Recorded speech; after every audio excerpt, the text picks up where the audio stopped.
मौजूद हूँ कस्बा पुरकाजी के चेयरमैन ज़हीर फारूक के साथ। आइए इनसे बात कर लेते हैं कि आज इन्होंने जो है एक पुरकाजी के लिए बहुत ही ऐतिहासिक फैसला लिया है कि जिसमें जो है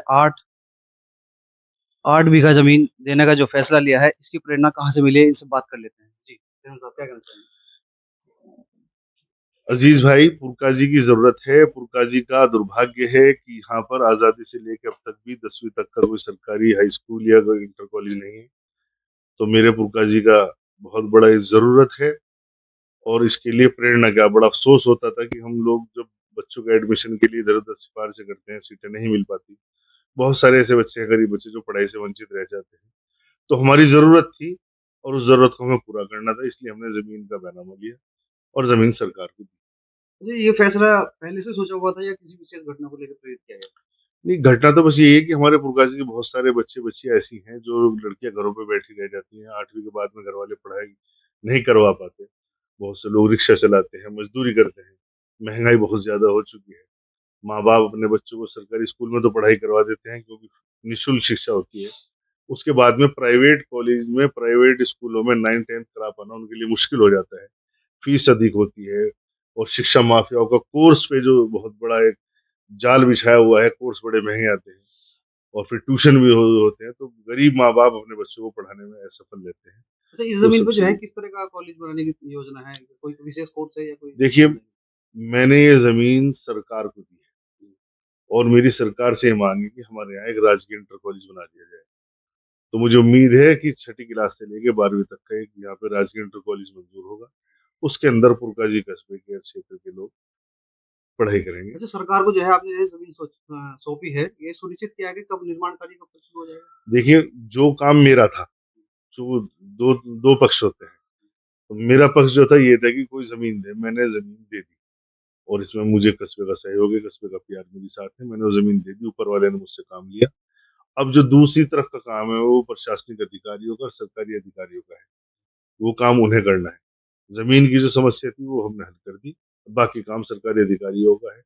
उनका कैसे, कितनी जल्दी करवाएंगे, क्या लेट करेंगे, सब कुछ अब उनकी तरफ से होगा। अच्छा, जो है क्या आपने पहले भी कोई शिक्षा के क्षेत्र में कोई योगदान दिया है? इस शिक्षा के क्षेत्र में तो योगदान करते रहते हैं। और जैसे हमें पता है कि आप कई स्कूलों में आपने फर्नीचर वगैरह दिया है। वो तो कुछ तो हमने सरकारी फंड से दिया है, जैसे नगर पंचायत की तरफ से दिया है। तो उसे तो मैं कह नहीं सकता कि वो तो ठीक है, सरकार के सौजन्य से है। लेकिन हाँ, जैसे राजकीय इंटर कॉलेज हमारे यहाँ देहात में पड़ता है, वो 3 साल से बिल्डिंग बिल्डिंग बनी हुई थी, शुरू नहीं हुआ था। उसे हमने अपना संघर्ष करके, आंदोलन करके उसे शुरू कराया।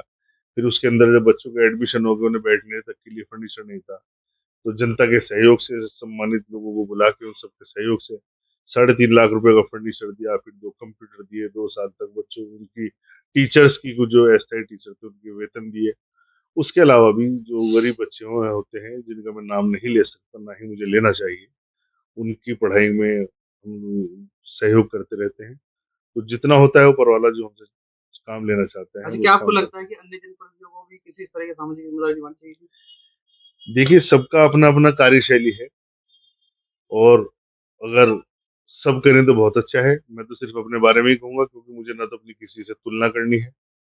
मैं तो एक छोटा सा आदमी हूँ, मुझे लगा मेरे कस्बे की जरूरत है, ये सब बच्चे मेरे अपने हैं। सारे कस्बे के किसी भी जाति धर्म के लोग हैं, सब हमारी जरूरत है, हमारा कस्बा एक है। इसीलिए मैंने काम किया है। कोई, सबकी अपनी अलग अलग कार्यशैली होती है। जैसे ये कार्य आपने किया है, समाज से किस तरह की प्रतिक्रिया मिल रही है? समाज क्या, ये तो हमारे पूरे पुरकाजी की हर आदमी की जरूरत थी। हर आदमी के दिल में एक पीड़ा थी कि हमारे बच्चे पढ़ने के लिए कहाँ जाएंगे। और अभी जो सबसे बड़ी ये हमारी जरूरत थी, इस पूरे समाज ने इस कार्य की सराहना की है। और मैं इस सराहनीय कार्य के लिए भी पूरा श्रेय जो है पुरकाजी की आवाम को देता हूँ कि उन्होंने सही हाथों में पुरकाजी की बागडोर सौंपी। और मैं चेयरमैन बनने से पहले भी जनता के कार्यों के लिए संघर्ष करता रहा हूँ, संघर्ष करके यहाँ तक पहुंचा हूँ। मैं चेयरमैन न बनता जब भी मैं इस काम को करता, बन गया हूँ जब भी कर रहा हूँ। और भविष्य में भी जो मेरे पुरकाजी की आवाम के लिए बेहतर से बेहतरीन करने के लिए जो भी काम होगा, मैं हर वो काम करूँगा। अच्छा, जो बच्चे शिक्षा से वंचित रह जाते हैं उनके लिए आप क्या संदेश देना चाहते मैं तो ये कहूंगा माँ बाप से, सभी माँ बाप से खासतौर से, कि अब आपके पास में कोई बहाना नहीं रहा कि आप अपने बच्चों को नहीं पढ़ाएंगे। सरकार, सरकारी स्कूलों में सारी पढ़ाई फ्री है। पढ़ाई निःशुल्क होती है, बच्चों को ड्रेस भी देते हैं, बच्चों को दोपहर का खाना भी देते हैं, जूते भी देते हैं, मोज़े भी देते हैं। अब आपके पास कोई बहाना नहीं है। इसलिए माँ-बाप अपने सारे काम छोड़ें और सब इधर-उधर की फालतू फंड की बातें छोड़ के अपने बच्चों को स्कूल भेजें। और स्कूल भेजने में भी एक ज़िम्मेदारी समझें कि उन्हें पढ़ाई के लिए भेजें। घर से नहला-धुला के तैयार करके स्कूलों में भेजें और टीचर का सम्मान करें। अपने बच्चों से बता दें कि जो टीचर कहेंगे वही बात मानी जाएगी। ऐसा ना हो कि टीचर ने अगर किसी गंदी बात पे बच्चा गड़बड़ कर रहा है, टीचर ने धमका दिया तो आप जाके उनसे लड़ना शुरू कर दो। ये जो जब से टीचर ने, शिक्षकों ने बच्चों की पिटाई-विटाई करना बंद कर दी, जब से बच्चे बेलगाम होने लगे। और शिक्षा के क्षेत्र में मैं चाहूँगा कि अपनी उत्तर प्रदेश सरकार से और केंद्र की सरकार से मैं यही माँग करूँगा, जो शिक्षा माफियाओं का एक जाल पूरी तरह से प्राइवेट स्कूलों पे कसा जा चुका है, इससे जनता को निजात दिला दें। प्राइवेट स्कूलों के अंदर कोर्स बहुत महँगा होता है। नर्सरी क्लास, फर्स्ट क्लास के बच्चों का कोर्स कई-कई हज़ार रुपए का आता है और वो कोर्स ऐसा होता है कि अगले साल वो कोर्स रद्दी हो जाता है। हर साल नया कोर्स देने की क्या ज़रूरत है? और पूरी तरह से लोगों की जेबों पे डाका डाला जा रहा है शिक्षा की आड़ में। इन सब चीज़ों से जनता को निजात दिलाई जाए। जैसे आप कुछ दिन पहले आपने अभी ज्ञापन दिया था मुख्यमंत्री के नाम, उसमें कोई कार्रवाई हुई है?